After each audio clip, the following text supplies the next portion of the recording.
Since last year, many places in China have been building or expanding funeral homes on a massive scale. In Shanxi Province alone, they invested 4 billion yuan to construct 89 new funeral homes. What does this mean? The official line is that it's just routine construction.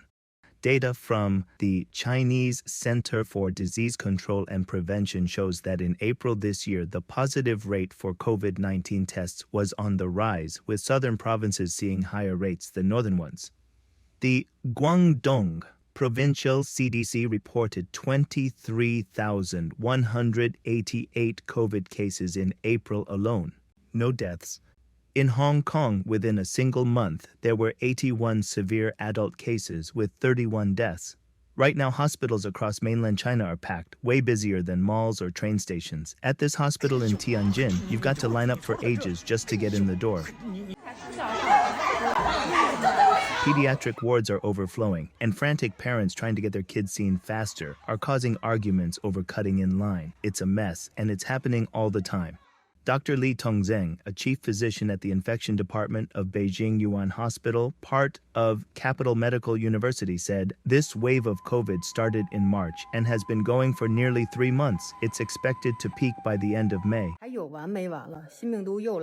When is this going to end? My dad's been in the hospital with pneumonia for 20 days now. We thought he was ready to go home, but then he suddenly spiked a fever, burning up for 3 days straight. He's in pain all over, coughing, bringing up phlegm, heart rate over 100. He got infected in the hospital with something called parainfluenza. Never even heard of it before. What meds do you take for this thing? Known drugs aren't really targeted for it. It's just treating symptoms. Headache pills for headaches, foot pain pills for foot pain. In the end, it's all about your own immune system fighting it off." A 51-year-old woman toughed out the flu for 10 days. A CT scan showed her lungs were infected with multiple viruses, leading to severe respiratory failure and critical pneumonia. Both her lungs are completely white, and she's basically lost lung function. She could die any moment. A 32-year-old girl got the flu, took a shower, and just like that, she was gone. A 9-year-old kid with the flu ran a fever for 3 days and didn't make it. This year's been brutal, and it's not just COVID flu, there's more. One netizen said, "My buddy works at a fancy nursing home in Beijing, and from mid-January to early February, dozens of elderly folks died, all from Norovirus." Let's listen to the conversation below. Your family works in the funeral industry, right? Yeah. So many people to cremate all lining up, huh? Yeah. Now they don't even dare to report it. Before, people were saying too many people were dying, and folks had to pull strings to get cremated out of town. Now there's no reporting at all, and more people are dying than during the peak of the pandemic. It's because of this, because the after effects are showing up now, and they're erupting in the body. It's either a heart attack or a stroke. Some attack the heart, and if that happens, you're done for. The thing always happens that you really believe in. Herpes, leukemia, AIDS. And the belief in a thing makes it happen. There are 200 kinds of after effects. Some of these diseases we've never even seen before. Funeral homes are packed, probably more crowded than Mayday Square.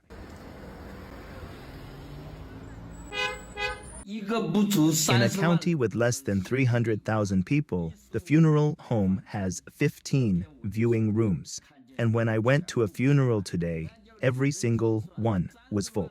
By normal stats, a county of 300,000 should have fewer than 5 deaths a day. If this keeps up, the population drop is going to be serious.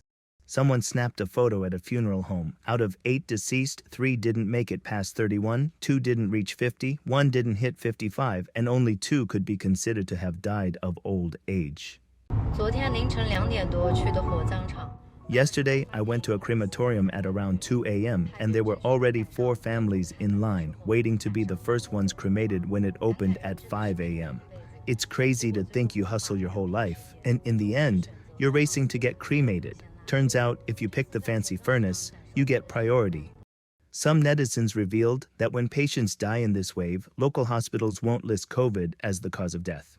Apparently, if it's marked as a COVID death, there's a funeral subsidy policy that kicks in.